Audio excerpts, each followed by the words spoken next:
Welcome once again in the class of water engineering. We are learning the water conservation. So far we have seen the what is water conservation, the causes and a few methods. I am Mr. Sugule, Assistant Professor, Civil Engineering Department. Now the water erosion processes.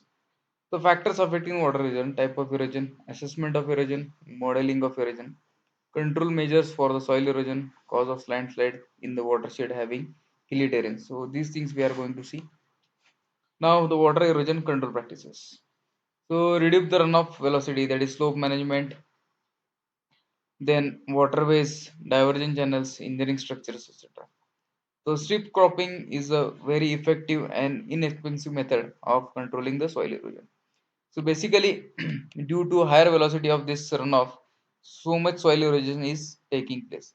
So the strip cropping or level cropping is helpful in this case. Or obviously, if you decrease the slope, there will be a less runoff velocity, so the soil erosion will be less. Then the strip cropping is a combination of contouring and crop rotation, in which the alternative strips of row of crops and soil conserving crops are used on the same slope, perpendicular to wind or water flow. In the diversion, a diversion is a channel constructed across the slope with a supporting ridge on a lower side to divert the excess water from the area for use of or safe disposal or in other areas. Then the sedimentation basin. This practice is a constructed basin designed to collect and store waterborne debris and sediment. Then steam bank and shoreline protection. Using vegetation or structural techniques to stabilize and protect banks of stream, lake, and excavated channels against this cover and erosion. So many river training works are there, in which we can protect the stream banks or the shoreline from the erosion. Likewise, in the case of flood, so many banks has been eroded, and we can see these kind of phenomena. And recently, in the floods that occurred in 2019, we have seen this kind of phenomena also, that so many streams has been flown away with the water. So there is a best example of this structural techniques to stabilize these banks is the Sabarmati River uh, in the Ahmedabad. So you can see lots of good structures has been made over there. Even in some films, you might have seen the Thames river in the England, or so many famous rivers in the famous cities. So these things can be done, and the banks can be protected.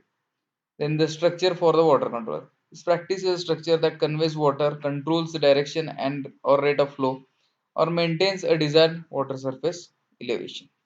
Then underground outlet. A conduit installed beneath the ground surface to collect the surface water and convey it to suitable outlet.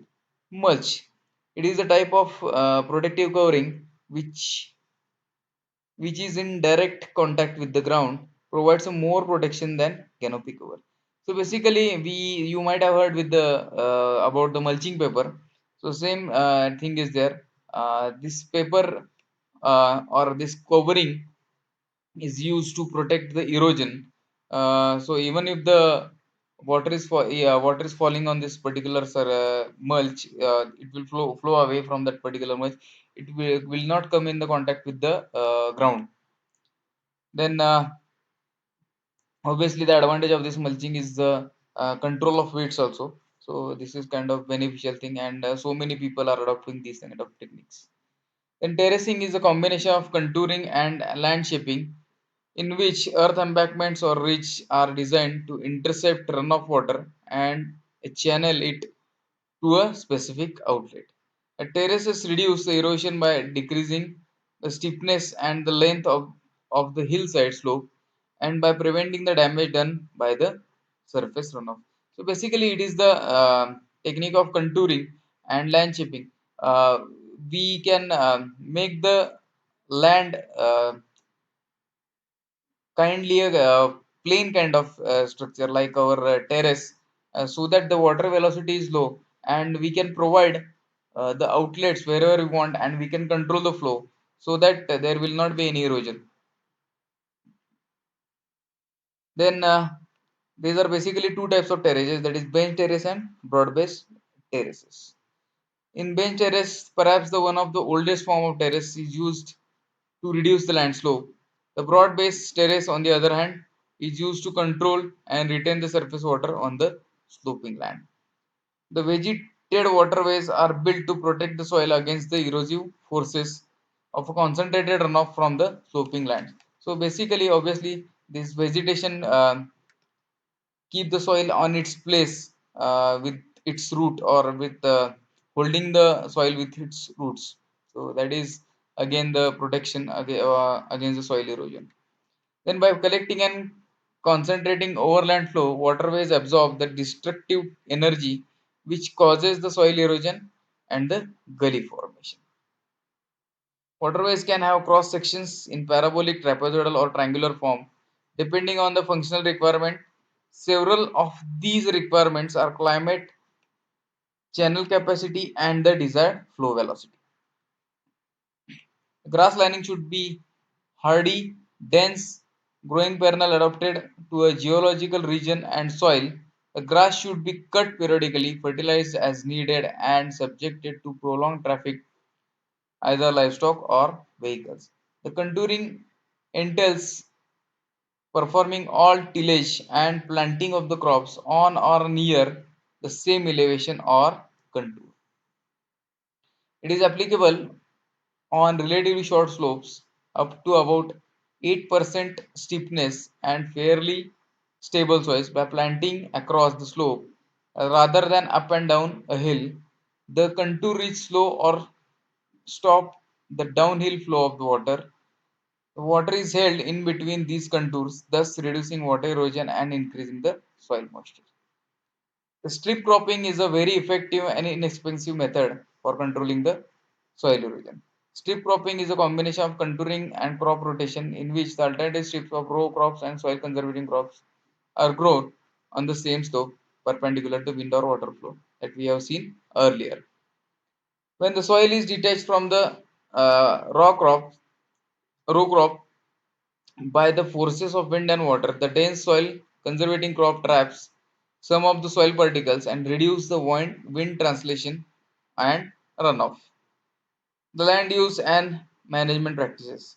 So basically, selection of appropriate land, then maintaining the organic matter, maintain the crop residue cover, reduce the tillage, that is the preparation of ground before the seeding, then use the tillage or direct seeding, then use of the conservation fallow, the grow for forages and use crop rotation. We can use the direct seeding method for pasture conversion. Then controlling the sewer erosion, that is grass to waterway, line channels, and terracing. So these are methods that we have discussed earlier. Then the water resources in watersheds and river basins. The watersheds are natural hydrological entities that cover the specific areal expanse of land surface from which the runoff flows to a defined drain, channel, stream, or a river at any particular point. The term region, the terms region, basin, catchment, watershed, etc., are widely used to denote these hydrological units. The size of watershed is practical importance in development programs. In deserts and flat terrains with little incipient drainage, it may be difficult to delineate small sized watersheds, whereas in undulating and hilly areas, smaller sized watersheds could be easily delineated. Watershed is considered to be a basic core for planning and management of water resource. Since a watershed is bound by a natural drainage pattern, optimal utilization of natural resources, including water, must cater to the needs of the complex interaction between the various parts of the watershed. So here you can see the types of watershed and area covered. The micro watershed, that is 0 to 10 hectares, small watershed is 10 to 14 hectares, mini watershed 14 to 200 hectares, sub watershed is 200 to 400 hectares, micro watershed is 400 to 1000 hectares, river basins above the 1000 hectares. The concept of watershed and river basin, then characteristics of watershed behavior, effects of land uses, the land capacity and sustainability classification, and watershed development. So the integrated river basin management, that is strategic planning of water resource development, priority use limited resources, then managing the irrigation, industrial and drinking water demands, protection of sensitive water bodies, riparian areas, water policies for pollution load, discharge and withdrawal controls at different river sections. The management of watershed as integrated hydrological and ecosystem units with an integrated approach to groundwater and surface water, water supply and water quality, climatic change and its impact on the water resource, managing extreme events of flood and droughts, integrated urban water management, and environmental services for from water resources. So these are the things that we need to think on for the this conservation of water, and these are the more important thing. And as time progress, for our future generations, we have to save, we have to conserve, we have to reuse and develop the techniques to minimize the use of water so that it will last on the earth, or it will uh, what we can say, the benefit of this, or the water will reach to every person and he will take its benefit, because uh, it is the most important thing to live.